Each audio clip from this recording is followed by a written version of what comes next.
musidɓe tedduɓe heeɗiɓe rendaɓe gurdam rewintoɓe gueɗe men e nder chaine men Titonde TV.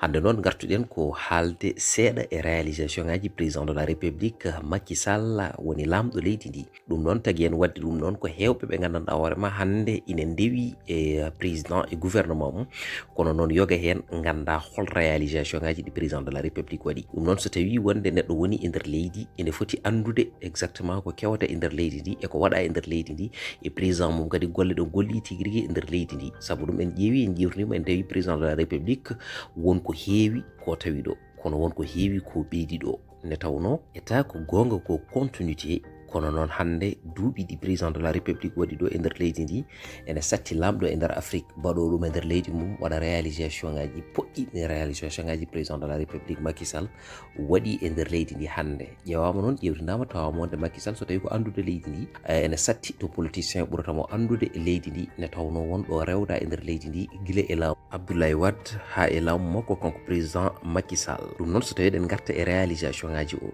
ko fuɗɗi gollude ko, alay sago gaddoreɗen ɗo e Jali Diop mango e Dirali woni Dakar. ɗiɗon réalisation ngaji noon jeeya koye plan Sénégal émergent woni PSE, e on plan Sénégal émergent ko hen o jogui eɓɓo wadde ko fotine 17 pont e nder leydi ndi. hen 13 noon ko ɗo e nder Dakar waɗa. ɗin pont uji noon saabi ɗum ko wadde feere foof ha usta embouteillage ɗo e nder leydi ndi, surtout kadi aussi e nder Dakar. Saabu eɗen gandi embouteillage ene heewi ɗo hen e nder capitale he Dakar. Oto pont mo gandanɗa hoorema gonɗo toon to Yoff ko hen jeeya. pont goɗɗo mo gandanɗa hoorema président waɗi ɗum réalisé ko pont mo gandanɗa hoorema gonɗo toon to VDN prolongé. on pont noon ko kañum waɗata relier hakkude Diamalaye e Nord Foire. oɗon pont noon eɗen gandi ko kañum ɓuuri mawnude ɗo hen e nder Dakar, saabu ɗum pont o juutegi makko ko 900 métres. pont noon ko pont kewɗo jencude, saabu ɗum oɗon pont ma o tak ɓen ɓe gandanɗa hoorema woni hotɓe Parcelles, Diamalaye walla Guédiawaye, Pikine, ngam jogade accès aussi nadde e nder nokkuji men ko ɓuuri yawde e yaccade. ene waɗi kadi auto pont uji ɗiɗi ɗi o fewni ko ɓooyani ko woni auto pont mo VDN paaɗo cité Keur Gorgui e auto pont VDN jaaɗo toon to cimetiére mo Saint-Lazare. auto pont uji ɗiɗon ɗiɗi noon no ɗi parine ɗi keewi jencude ne feewi, ne tawno ɗi aussi embouteillage baɗannoɗo toon, saabu e nder ɗiɗon secteur aji ɗiɗi embouteillage o ko embouteillage kulɓiniɗo no feewi, ne tawno aɗa wawno rewde ɗon tuggude tan 18 heures gona ɗon ha 21 heures tawa yettoyaki to panoɗa. oɗon pont mo jiiɗon noon ko oɗon pont indira ascenseur de l'émergence, ko kanko wiyeteno pont Sénégal 92, ko ɗum woni ko yimɓeɓe fof gandirnomo. kono noon joni ko ascenseur de l'émergence o wiyete. eɓe kewi widemo kadi pont Aliou Sow. oɗon pont noon ko kañum woni toon to Patte d'Oie, ko kanko waɗi relier noon Grand Yoff e Patte d'Oie. omo taga noon jeeyaɓe Parcelles, Golf e Guédiawaye e Patte d'Oie mbasa dañade caɗele e yangartaji mumen. sen gummima noon payten koye terre noon woni train express régional, woni train mo gandanɗa hoorema ko kañum waɗata relier banlieue mo Dakar e wondude e Diamniadio. oɗon train noon haɗani ɗon tan ene waɗi phase 2 mo gandanɗa hoorema ko kañum waɗata relier Diamniadio e aéroport international mo Blaise Diagne. ɗiɗon image uji ɗi jiitonde noon ko ñalawma mo hoorejo jagorde o woni Hammed Boun Abdallah Dionne, kañum wonno premier ministre e nder oɗo saaha. kanko e président de la république noɓe jahatno wadde visité oɗon terre. on saaha noon terre o jogui mataw ko wagoji 4, kono président de la république waɗi hen commandé ko 15 wago ɗi gandanɗa hoorema wago hen foof ina nawa fodde 165 neɗɗo. ene jogui niveau ji ɗiɗi confort, seconde classe et première classe. kadi terre o ko kañum woni première classe ɓurɗo yawde ɗo e nder Sénégal e nder Afrique de l'Ouest francophone. oɗon terre de yimɓeɓe ne jaggui wonde ko kañum waɗata développé économie leydi ndi. terre o noon omo doga 160 km de vitesse de pointe, so ɗum ɓenni omo wawi dogde énergie électrique, omo wawi kadi dogirde gasoil walla énergie thermique. kanko oɗon terre omo walliti yimɓe e ya garta o no feewi. train o noon ko train dernière génération, saabu ɗum omo waɗi clim, omo waɗi kadi hay wifi so tawi neɗɗo sohli wadde ɗum utilisé e nder train o. sen gummima toon payane arène nationale de lutte woni boowal ngal gandanɗa hoorema ko boowal battegal sippiro e nder leydi ndi. On arène noon woni ko toon to Pikine. Arène o noon tagui ɗum ummade ko gam yidde ƴellidde culture walla mbiyen fina tawa nde tawno eɗen gandi lamba ko hen jeeya, saabu amateur uji ɗi e acteur de lutte uji ɗi foof eɓe panno dañde arène baɗo hono ni yana nde tawno ɓe ɓooyi wullude ɗum gila e laamuji ɓennuɗe ɗo henne ɗi.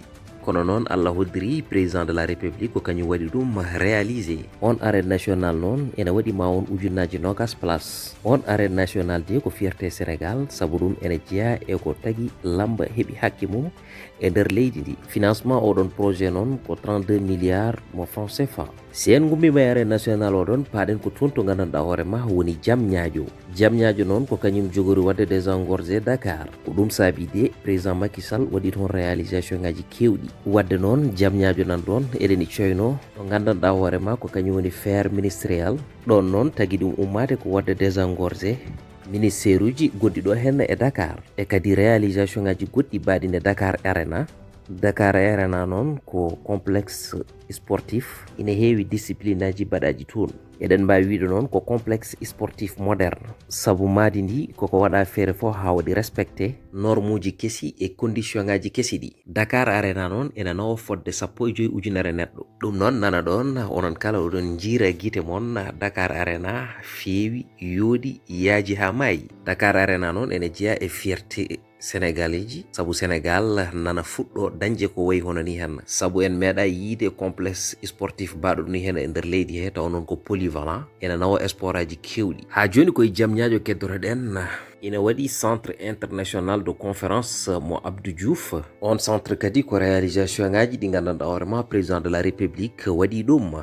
gaynirten oɗo vidéo noon ko pont mo Sénégambie o. pont Sénégambie o noon o waɗira ko gam wemnude ya garta hakkude Sénégal e Gambie. oɗon pont noon o waɗa inauguré ko 2019. on pont noon mawo wemnan guure gonɗe toon to Gambie woni Farafeña e Soma, ma wemnan kadi ɓen hoɗɓe toon to Kolda, Sédhiou, Ziguinchor, Casamance ɓe mbawa kadi déplacade ko ɓuuri yawde e yaccade saabu ma tak kadi ummiɗo Dakar wawa yaade Ziguinchor ko fotine waktuji 7 tan.